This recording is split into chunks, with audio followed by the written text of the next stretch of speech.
students' right to education is being taken away.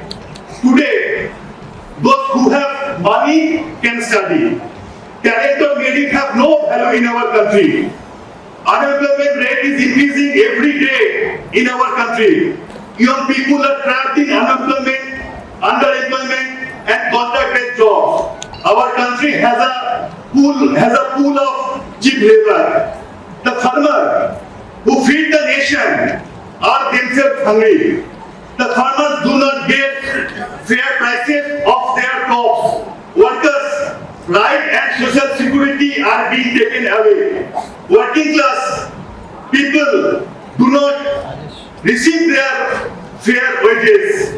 In the name of religion, in the name of God, in the name of language, brutal attacks are happening on poor, marginalized, Dalits, Adivasis, and minorities people.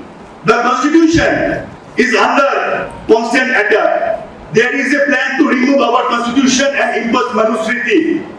In the name of one nation, one language, one religion, one election, there is a plan, there is an effort to create an intolerant India. In such situation, the women are being deliberately targeted because women are the easiest targets in our society. Under the BJP rule, the condition of women are being very bad. आप लोगों को पता है या नहीं पता है मुझे इतना तो पता नहीं है, लेकिन 2020 में कोविड के पैंडेमिक के टाइम ओटीटी प्लेटफॉर्म पर एक सिनेमा रिलीज हुआ था. उस सिनेमा का नाम था गुंजन सक्सेना द कारगिल गर्ल. किसके ऊपर ये सिनेमा आधारित था? एक लड़की जो इंडियन एयरफोर्स में फाइटर पायलट नहीं था, फाइटर जेट का पायलट नहीं था, लेकिन हेलीकॉप्टर का पायलट था. जब कारगिल वॉर चल रहा था, रात में किसी सेना जख्म हो गया है, उसको उठाकर लेकर जाना है. उस रात में हेलीकॉप्टर जहां पर लैंड नहीं होता है, वहां से वो गुंजन सक्सेना ने जख्म सेना को लेकर अस्पताल में भर्ती किया. खाना देना चाहिए, खाना खत्म हो गया सेना को, खाना पहुंचाना है.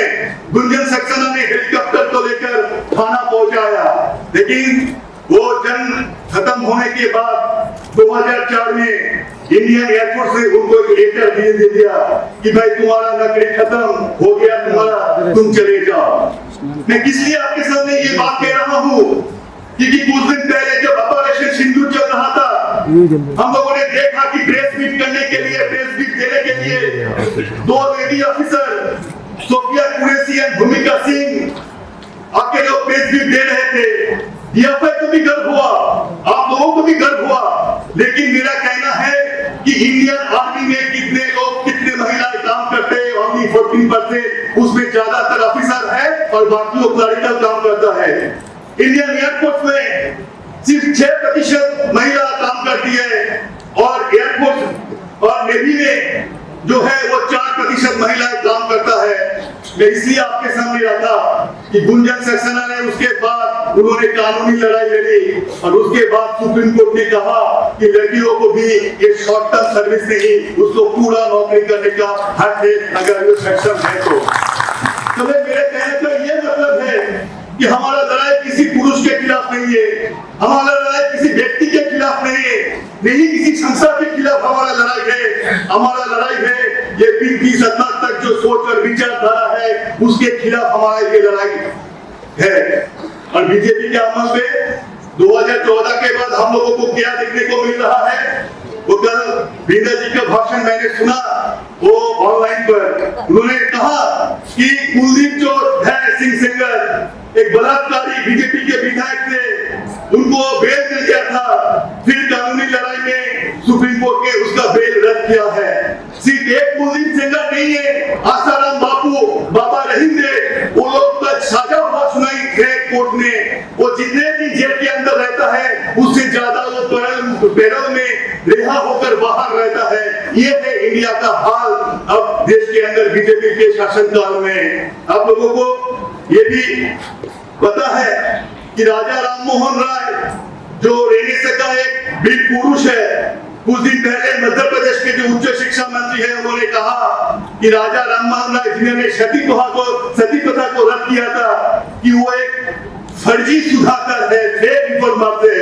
ये कहा है इंदर सिंह परमार ने, मध्य प्रदेश के उच्च शिक्षा मंत्री ने।